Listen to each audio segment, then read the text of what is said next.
Good morning dear student, welcome to the online classes.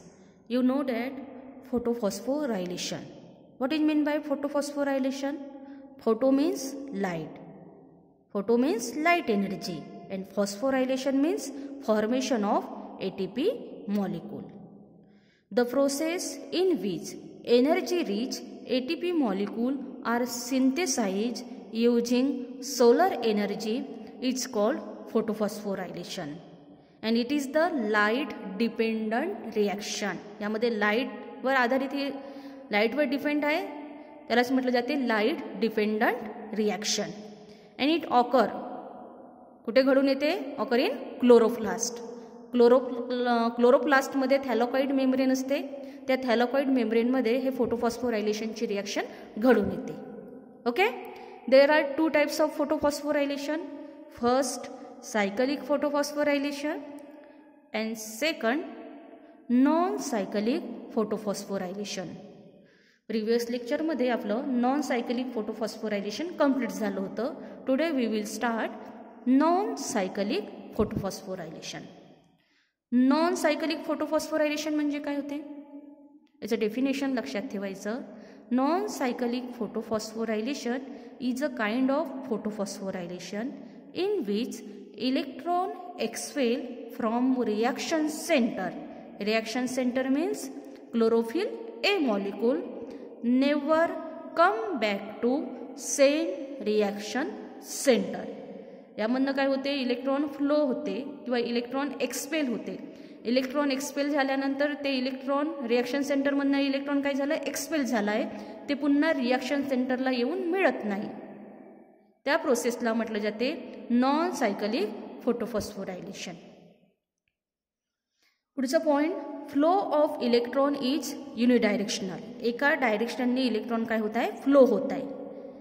Electron flow from water to photosystem 2, then electron transfer from photosystem 2 to photosystem 1 and finally it is accepted by NADP. This involve both photosystem 1 and photosystem 2. It also involve evolution of oxygen. It also involve photolysis of water. Okay? याचं आपल्याला diagrammatically representation बघायचं आहे ते आपण डायग्रामद्वारे बघू.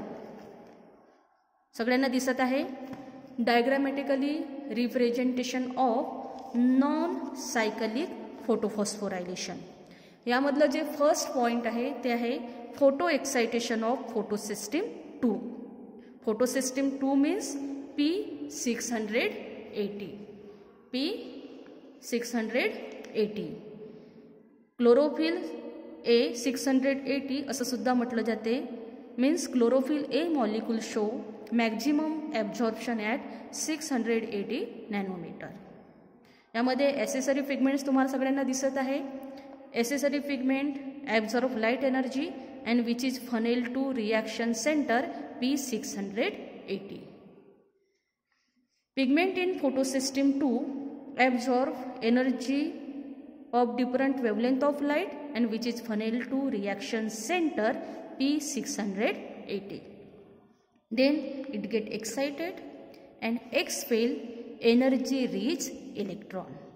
काय करतात accessory pigment light energy absorb करतात आणि ती लाईट एनर्जी कुणाकडे ट्रान्सफर करतात क्लोरोफिल ए मॉलिक्यूलकडे ट्रान्सफर करतात. त्यानंतर हे जे क्लोरोफिल ए मॉलिक्यूल आहे ते काय होते एक्साइटेड होते आणि त्यामधनं एनर्जी रिच इलेक्ट्रॉन काय होते रिलीज होते. These electron are accepted by PQ. PQचं मिनिंग लक्षात ठेवायचं plastoquinone through and unknown electron acceptor coenzyme quinone. COQ means coenzyme quinone. Then the electron are passed through electron transport chain consisting cytochrome B6, cytochrome F and PC means plastocyanin.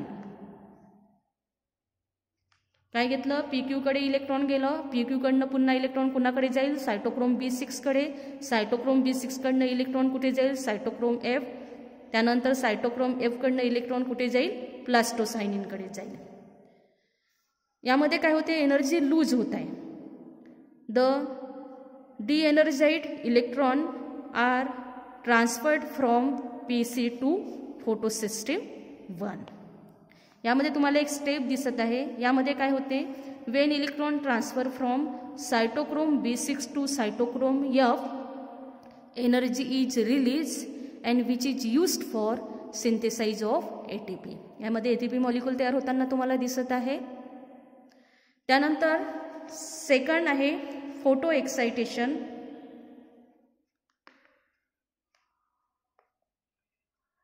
Of photosystem 1. Photosystem 1 means P700. P700 for photosystem 1. Chlorophyll A molecule show maximum absorption at 700 nanometer. यामध्ये पण काय होते, pigment in photosystem 1 absorb energy of different wavelength of light and which is funneled to reaction center P700. It get excited and expel energy rich electron. These electron are accepted by FD. FD चा meaning काय होते, ferredoxin. Through unknown electron acceptor ferrodoxin reducing substance. FRS means ferridoxin reducing substance. यामधनं electron expel झालं आणि हे energy rich electron कोणी घेतलेलं आहे, फेरिडॉक्झिन. कुणाकडनं, फेरिडॉक्झिन रिड्युसिंग सबस्टन्सकडनं घेतलेलं आहे. हे जे FD आहे त्याला फेरिडॉक्झिन असं म्हटलं जाते. यालाच म्हटलं जाते iron containing red protein. Reduce ferredoxin, from reduce ferredoxin electrons is accepted by NADP. हे यामधनं FD मधनं इलेक्ट्रॉन कोण एक्सेप्ट करते, NADP एक्सेप्ट करते. म्हणजे फायनली सगळ्यात शेवटी इलेक्ट्रॉन कोणी घेतलेला आहे, NADP. NADP means nicotinamide adenine dinucleotide phosphate. त्यानंतरची थर्ड स्टेप आहे, त्याला म्हटलं जाते फोटोलायसिस ऑफ वॉटर. यामध्ये तुम्हाला 4 वॉटर मॉलिक्यूल दिसत आहेत. वॉटर मॉलिक्यूल 4 वॉटर मॉलिक्यूल तुम्हा सगळ्यांना दिसत आहे. हे जे P680 आहे हे काय आहे, स्ट्रॉंग ऑक्सिडायझिंग एजंट आहे and bring about photolysis of water. Photolysis of water means water molecule split होणे. Splitting of water molecule into electron, proton and hydroxyl ion. यामध्ये ऑक्सिजन सुद्धा तयार होते. Okay. 4 electron are accepted by P680. 4 proton are accepted by NADP to form NADPH2.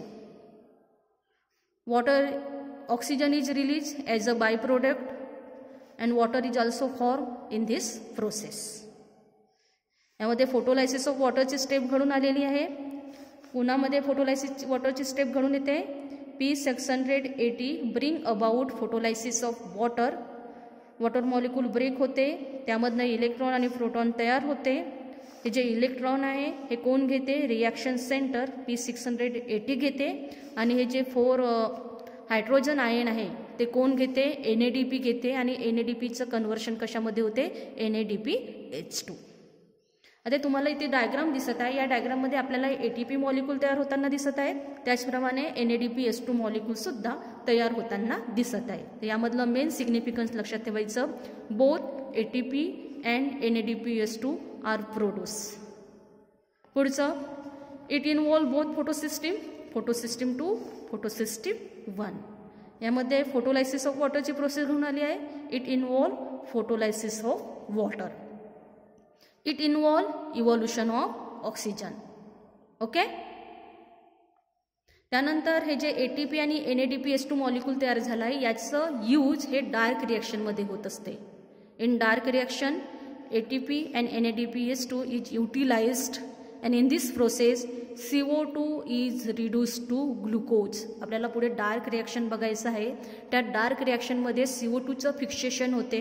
CO2चं fixation झाल्यानंतर त्यापासून glucose molecule तयार होते आणि ग्लुकोज मॉलिक्यूल तयार करण्याकरिता आपल्याला कशाची रिक्वायरमेंट असते? ATP and NADPH2. सगळ्यांच्या लक्षात आलं? थँक्यू.